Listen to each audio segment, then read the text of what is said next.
אמא שלך עומדת ללדת תינוק? כן, הרופא אמר שיכולה ללדת בכל יום. זאת אומרת שיכול להיות שהוא ייוולד בעוד יום? או אולי יומיים? עד 3 ימים. רגע, 4, 5, או אולי 6 ימים. 7, עד 8, אולי 9 ימים.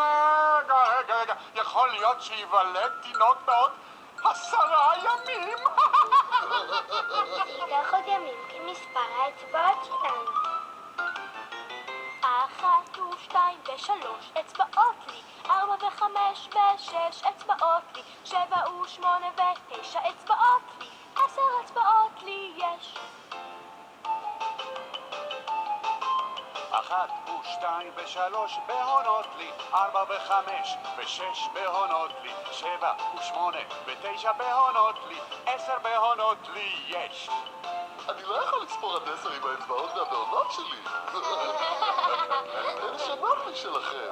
זה בסדר ברני, הן מיוחדות, בדיוק כמוך. אוי, תודה יאנה. יודנה, האצבעות שלך מזכירות לי סיפור שאת יכולה לספר לתינוק. באמת?